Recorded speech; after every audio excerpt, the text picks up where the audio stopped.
Hello, everyone. My name is Jim Hoko. I'm the Executive Director of the Behavior Analyst Leadership Council. We are a trade organization. We were founded in 2015.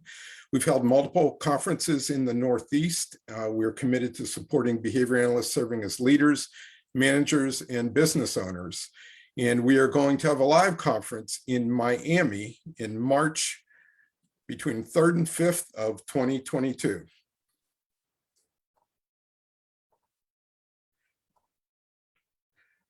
So I'd like to introduce John Austin, who's going to be our co-speaker today. John is the CEO, hi John, and founder of Reaching Results. So we're going to be talking a little bit to John about leadership and about his journey. So, while I just noticed I have a blaring light behind me, so I'm going to walk over and shut that off as you start to tell us a little bit about yourself, John. But let's start in the beginning. Like, where were you raised? And where are you? I should have asked you in the beginning of this talk. What state are you in right now? I'm in Michigan. I'm in Southwest Michigan. Oh, great! Beautiful, overcast, gray, rainy Southwest Michigan. It's rainy until I don't know the end of the month, and then it'll be snowy. So I am in Connecticut. We can talk more about that in a second. Turn off my video for a second until I adjust my lights, so you can go ahead and start and tell us a little bit about yourself. Sure thing. Well, thanks for having me, Jim. I appreciate it, and really looking forward to the conference in March in Miami. That'll be a very good time to go to the warm weather, and I hope to see lots of folks there. Lots of familiar faces there from the behavior analysis community. So I was, I didn't always live in Michigan. I'm not from here. I grew up in Baltimore on the East Coast. And Baltimore, huh? Yeah. So, I always like to look for a connection. Sorry, I'm interrupting here, but when I was young, I was a big fan of the Baltimore Colts. So I learned all about the history of Johnny Unitas and all that. Nobody out there is going to know anything about that. I don't know if you do, but are you kidding me? Yeah, I once saw him in an airport, and I walked up, and nobody was talking to him, and I walked up to him and I said, "Oh my God, you're Johnny Unitas!" And he goes, he looks around, and he's like, "Yeah." Yeah, talk about a leader in the sports field. I heard a story one time of him hanging a tire from a tree with a rope and throwing a football through it. So guess what I did when I was young? Yeah. But I hardly ever made it through the tire though. So that's what we all did growing up in Baltimore. Everybody wanted to be Johnny Unitas when I was a kid. I mean, right. And then Burt Jones, and then the whole, and then the funny thing is, when the Colts left, people are like, what? The Colts, what are you talking about? Well, the Colts used to be a team in Baltimore before the Ravens, and they were great. They were known for like being super tough, and like some of the guys in the '60s that they interviewed like used to bite people under the scrum or whatever. They were like totally hard nosed. That's what Baltimore was always like.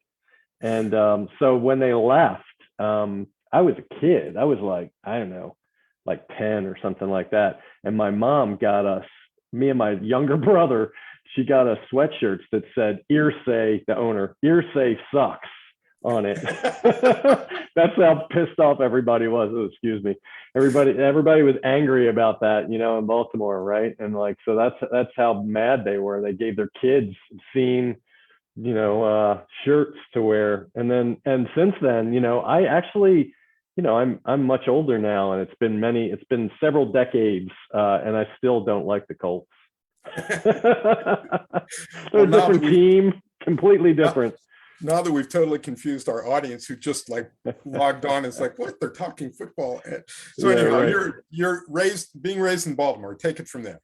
Yeah, so I grew up in Baltimore, and I was the only person in my family ever to go to college, and I ended up never leaving. Really, I mean, I was a PhD and a professor for 15 years and stuff like that, and so that had a pretty big impact on me. Aside from the fact that everybody in my family really worked for a living, and they would like incessantly make fun of me for not being able to actually do anything with my hands, Like, when are you ever going to start earning money? You know, you go to Notre Dame and it costs so much money and all this stuff. And like, when are you going to earn money? So, but in all seriousness, I mean, the impact that it had on me was that I was surrounded by people who were working class, like, in quotes, you know, blue collar jobs, work construction. My mom worked for, she was a server, like a waitress and a bartender in a restaurant. And, my uncle worked for the gas and electric company. And so I was surrounded by people who were hardworking, honest, high integrity people who earned very little for working really hard. And really all they wanted to do was to be able to support their family, you know, and pay for the food and like the housing, you know, their place of their house and stuff, right? And so and while they're trying to do that, they worked in these horrible jobs for horrible bosses in many cases, who treated them really poorly and in many cases got injured at work and just felt like that was like kind of part of the job, you know? And so I don't know, I saw it from that perspective where, I mean, leadership was much later for me. It came much later for me. I saw the impact on people who I loved just trying to earn a living and being put in unsafe work environments. And so, you know, if you go to my website at reachingresults.com, you'll see a statement from me that says, like, you know, having a safe place of employment should be a basic human right. Right. And it wasn't that way back then, right? If people are starting to, I can say that now in public without getting a side eye, you know, from people, you know? So that's kind of where I came from. And so my mom forced me, she was a single mom, and she forced me to go to private high school and get away from the public school that I was going to go to. And it was fortunate because most of my friends from the public school ended up in jail or on drugs, and some of them OD'd and stuff like that. It was a bad environment.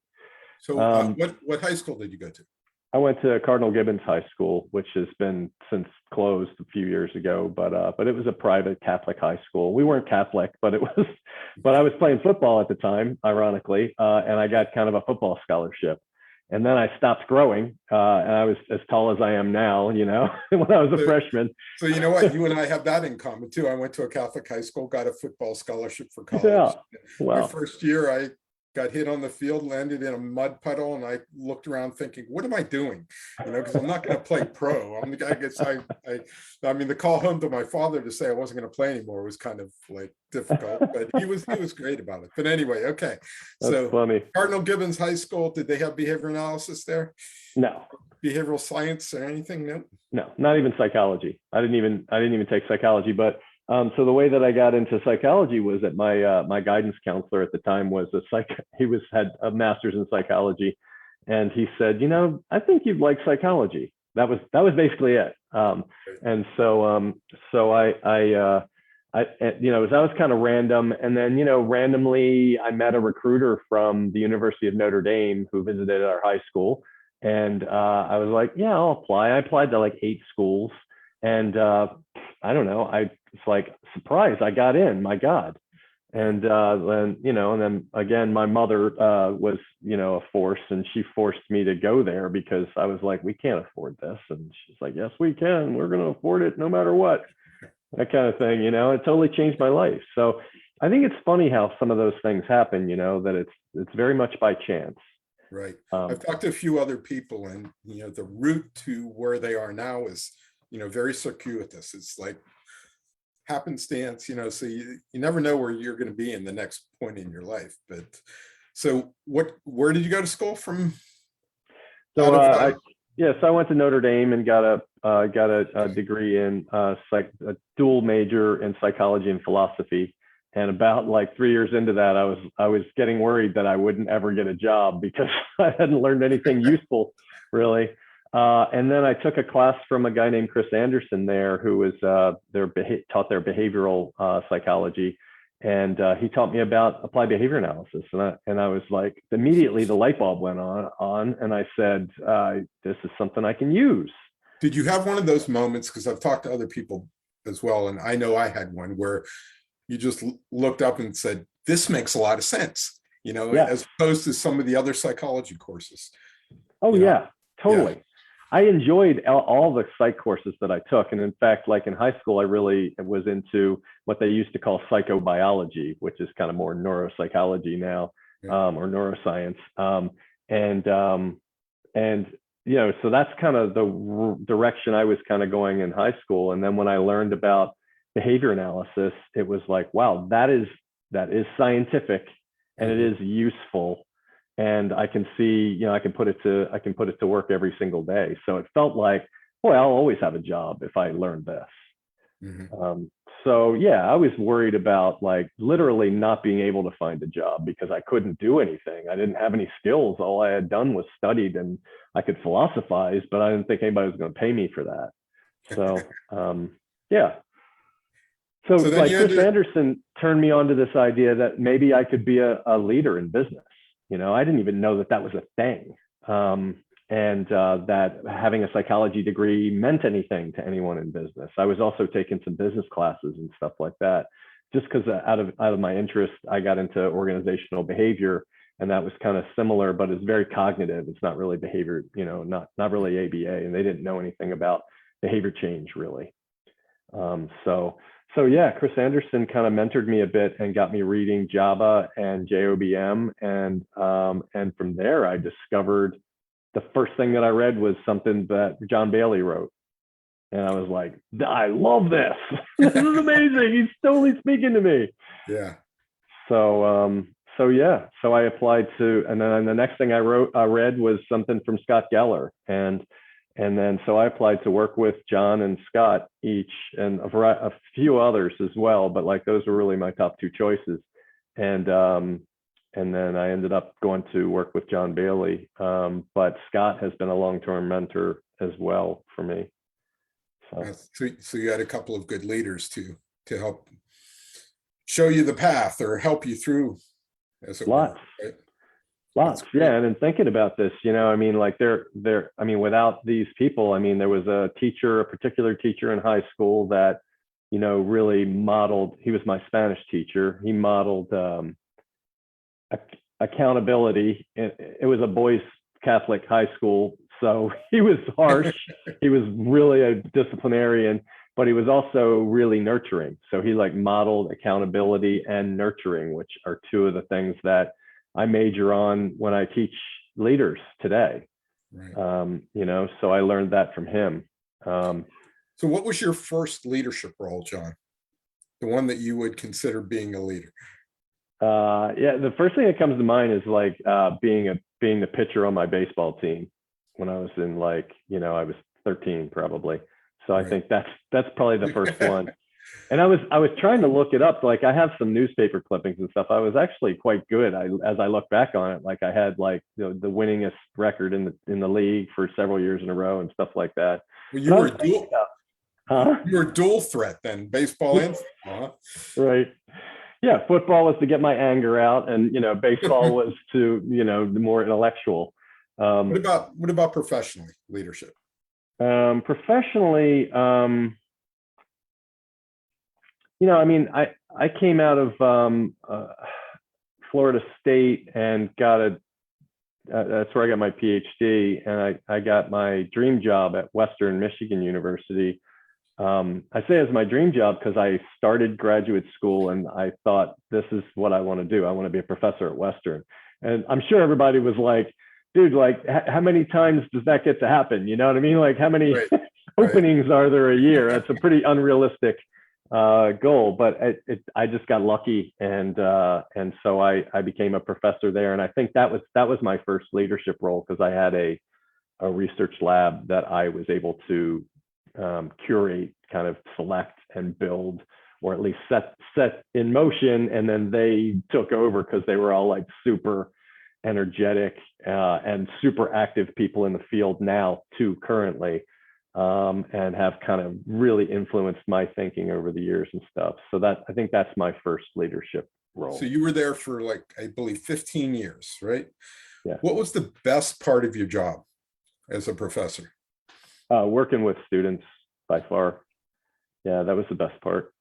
And then, and like if I were to dive down into what that means, that means, to me, it meant creating an environment where we could be creative and come up with ideas that had, a pattern, and also, so that they connected, but they were also valuable to somebody, and they were interesting to us, so Right. that was super fun. And and it just really kind of took on a life of its own, and we were super productive. I mean, the students that worked for me were like, I could not keep up with them. I mean, it was a double full-time job just to keep up with the cool ideas they were pursuing and studying and stuff. And so it was really energizing. All right. So we don't have a professional career in baseball. We don't have a professional career in football. You're a professor at Western Michigan, which I admit is a great gig. Now I'm curious, you are now doing consultation nationally, internationally, with a whole lot of leaders in a whole lot of places. So what's the connection there? How'd you move from a professor at Western Michigan to one of the top consultants in business leadership today? Oh boy. I mean, it's there were lots of people along the way that kind of influenced me and helped me, I think. But I mean, when I started in graduate school, I always wanted to work in organizations. So it wasn't a big leap from my perspective. I just realized that, I kind of honed my why a little bit, my why began as kind of contributing to the science around leadership. And I think as I went along and as I had some experiences, lots of applied experiences, I realized that I needed to, I wanted to hone it and refine it a little bit to be more about helping leaders to create better environments or more effective environments, right? So so I think that's kind of what it was. And then so along the way, I had people like John Bailey and Scott Geller, who I had mentioned already, but then there was Aubrey Daniels, who had a huge impact on me, and Judy Agnew, and like lots of others, Joe Leipel, and a whole long list of people from Aubrey Daniels and CLG and these other consulting companies that really kind of, paved the way for people to do what I do and for my thinking as well. So they all, many of those folks gave me opportunities to to do work and to practice and to learn from them as well, and to hone my skills a little bit. And so, all that goes to say that you get those opportunities, you work hard at them, and it's sort of, it results in you having your own ideas around those things and pursuing them scientifically and from a practical perspective. So I don't know. I hope that answers your question. It does. I'm just wondering, what's it like? You're getting hired by these companies and you're going in, and I imagine some of the feedback you give is being given to the people who run these organizations. And I'm thinking maybe some of the feedback they might not want to hear. I'm just curious, how do you approach it and what's the reception? Yeah, I mean, I think where I'm at right now in my career, I feel like psychological safety is the most important thing. And so before, I guess I did, I don't know, probably 25 studies on feedback and how it works and why it works and when it works and all that. And what I didn't study really when I was at the university was like, how do you create the right conditions for somebody to accept it or to ask for it? And like, what's the EO there that, or the setting events that you can create to make that work? And so that's really what I'm focused on now. It's the psychological safety. So to get back to your question, you've got to work to create the right conditions so that people take the feedback or want the feedback in the first place, so that they can kind of take it to heart and accept it, right? And so those are all kind of labely words, terms for creating a psychologically safe environment where I can say what's on my mind, and I know that they'll react well to it. So if I were to drill down into that a little bit, I might say that if I'm working with a new leader, I'm going to test left and right, where I'm giving them bits and pieces of things, and I'm going to observe how they react to it. I'm going to observe how they use it. And then that's going to tell me whether I can give them the really good stuff, the pure stuff, or if it's going to kill them if they get the pure stuff, So so I think, as behavior analysts, that's what we're set up to do, like test, shape, experiment a little bit, see what the reaction is, and see if people are going to, take it well or not. I mean, because it's not really about me getting fired or not. That's not the concern. The real concern is is someone else going to get taken advantage of as a result of the knowledge that I'm sharing or the input that I'm sharing? So I think that there's some responsibility there as a person who can see the connections. When we've got that power, we've also got the responsibility of sharing it in the proper ways. Yeah. Well, we're really excited that you're going to be our keynote speaker. I mean, we have an increasingly larger audience of behavior analysts who are now owners or leaders or supervisors in their companies. And I imagine a lot of them want to hear a lot of what you might have to say. But I'm going to focus back on leadership just because I ask all of the people that I talk to over this, what does leadership mean to you? Yeah, it's a good question. I mean, if you Google it, you'll get 300 million different responses, right? Yeah. And so I like to think of it as inspiring, as creating the right environment for success, as, kind of leading the way or shining the light on things that people know they ought to be doing, but they're not, perhaps. And all those things are kind of labels. So one of the things I've been working on, actually, answering this question has driven me to kind of work on a book that right now that I'm in the process of writing, and hopefully we'll have copies in March. And there's a model around which I've kind of been writing this book, and it's really 3 elements that I think about leadership as being, if we were to define them behaviorally, they're self-management elements, so managing your own behavior. There's relationship management elements, so that's managing your relationship, your behavior with respect to others. And then there's performance management elements. And we've really got to put all 3 of those together in sort of a Venn diagram type scenario. And put, when you get them all occurring at once, you get great results. So the inspiration, the first thing that most people think of when they think of leadership, that's a result of all those behaviors coming together, right? And happening at the right time in the right place. And so that's the way that I'm thinking about leadership anyway. It's like saying and doing the right things, and we can be kind of prescriptive about what those things are. Great. And you say the book's coming out in March. Do you know what they have a title for it yet? Not yet. No, we're working on that. So. Still working on the title. Yeah. All right. So that's a little bit, we're kind of close to our end of our discussion. That's a little bit of the future, but what else do you have in mind for John Austin, for your company reaching results, or for whatever? I didn't even ask you about how you positioned during the pandemic, so I don't know if there's any interesting stories there, but I'm just curious what's happening. Yeah, I can say a little bit about that. I mean, for years I've been, I'll take a step back. When I was at Western Michigan University, I was one of the first in the department, at least, to be teaching online. And so I've been a big proponent of it since before, from the early 2000s. And so I think I've been trying to kind of move in that direction with my business for many years, actually. And so COVID actually was a welcome. I mean, it was not welcome in so many ways, but in one of the few ways it was welcome for me was everybody was forced to do it. And I mean, I don't know, for me, I think that a lot of what we do is more effective online. It's more efficient. And there's things that you give up, but I really enjoy it and get some great results teaching courses online. So it was an easy transition for me professionally. Right. I've done a lot of work online during this time, and it's actually speeded up, especially in the ABA world. I've been doing lots more work than I had been before COVID. So there's that. What was the other question? Kind of wondering what's you're thinking business-wise for the future, or for yourself, if you want to share that.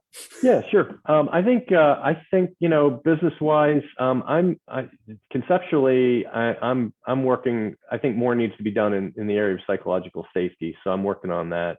And it relates to inclusion, it relates to learning, competency, It relates to all kinds of things, leadership especially, and creating the right environment for people to succeed. So there's that, and there's another book there. But in the near term, what I'm doing a lot of is teaching a series of sessions on leadership for ABA organizations. I've got a longer course that's a 3-month course on leadership, and like I call it behavioral leadership, and I do that for ABA organizations as well. And I'm getting lots of invites to speak and just do kind of, you know, one-off hour-long talks or half-day workshops and stuff like that on these same topics. So lots on leadership, lots on psychological safety, and difficult conversations. These are the top things that I'm hearing from people.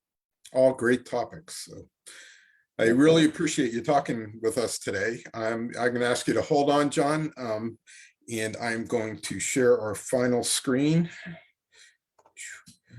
Hopefully I'm getting used to this online stuff too. So just want to thank our audience out there. This is the Behavior Analyst Leadership Council. I want to thank you for attending and ask you to stay safe and be well.